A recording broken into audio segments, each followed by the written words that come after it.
you'll see on most commentators in the media constantly urging the U.S. to become more engaged in the negotiations between the Israelis and the Palestinians. Today that the U.S. must get more involved in settling the conflict. There are growing calls for President Bush to take on a more active role.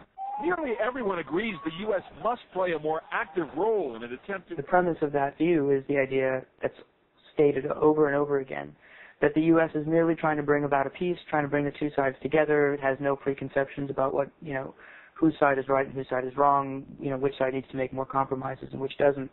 And I think that's a fundamentally inaccurate view of how U.S. diplomacy has worked over the past several years. The United States has presented itself as a neutral broker between these two parties. But if you look at its actions rather than its words, you see that it has favored Israel almost 100% of the time. The U.S. has vetoed resolutions many times that would have put a stop to Israel's actions in the territory. In New York, a push by the Palestinians and their supporters to win a UN Security Council resolution calling for an end to the violence was vetoed by the United States. Israel has rejected UN involvement in the conflict, backed by its closest ally, the United States. The U.S. blocked diplomatic moves from the Arab states, from Europe, from the PLO, anything, because it just refused to accept this kind of diplomatic settlement. Well, there's a name for that in the United States. It's called the peace process. What it actually is the process by which the United States prevented peace. The United States has struggled for decades with widely varying success and failure to help ease this Mideast conflict. The United States as a neutral broker between Israel and the Palestinians is a cruel joke on both Palestinians and the Arab world at large.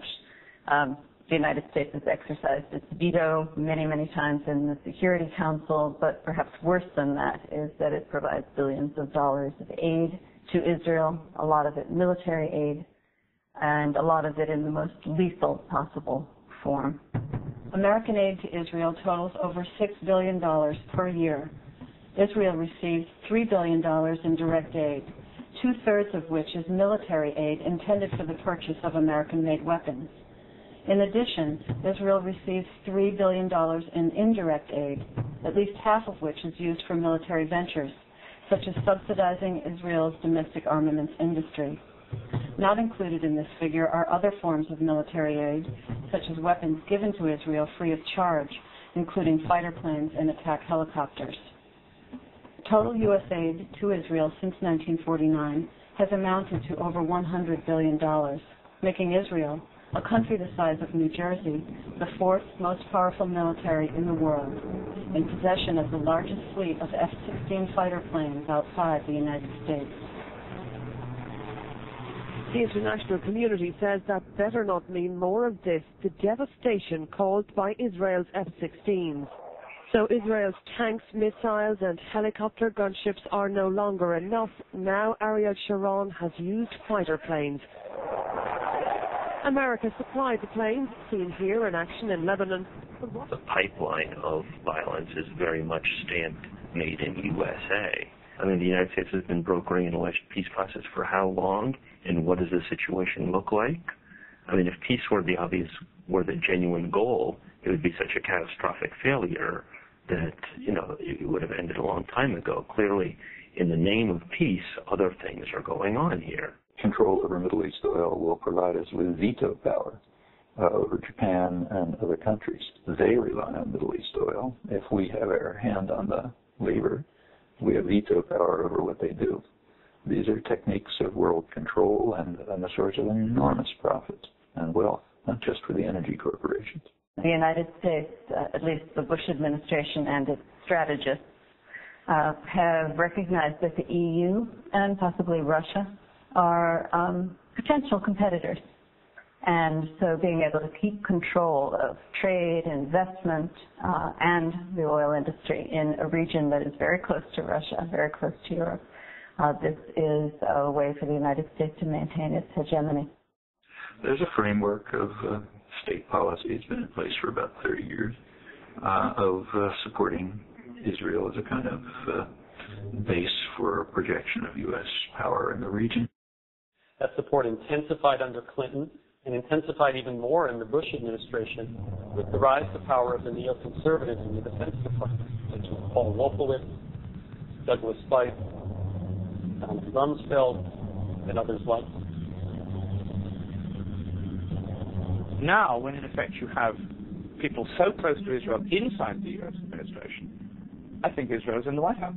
This was the 6th meeting between Mr. Bush and Prime Minister Sharon. Every time he comes, I learn a lot.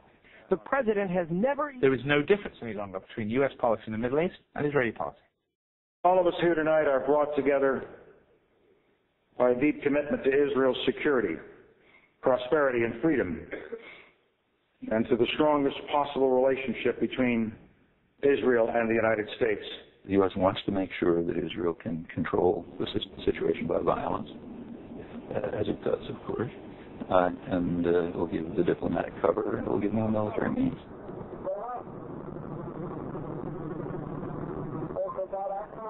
Congress, which is very, very strongly pro-Israeli at the moment, 94 votes to 2 was the way a resolution was passed in the Senate the other day, wholeheartedly endorsing everything Israel is doing.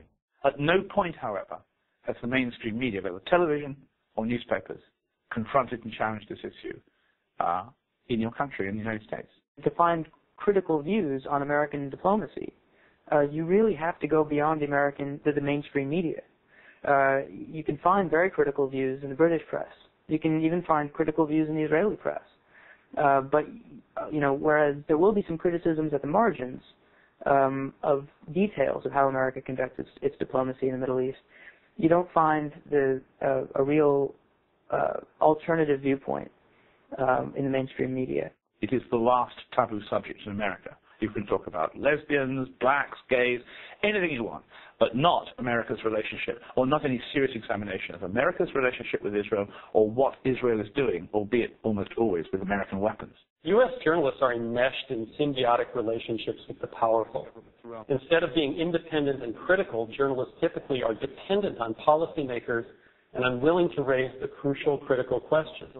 Rather than monitoring the game of power, most journalists are simply part of that game. You only have to see the press conferences, Condoleezza Rice, George Bush, Donald Rumsfeld. It's all on first name. And with that, I'm happy to take your questions. Helen? Yeah, April? David? Yes, Randy. John? What do you know about the sourcing of the British? But the relationship between American journalists, particularly television journalists, and the centers of power has become incestuous. So close, because an argument could cut you off from access to the center of power. So close that it is impossible any longer to convey what you know about the centers of power. All you can do is say what you think they mean and what you know they say. So what's the point of journalism?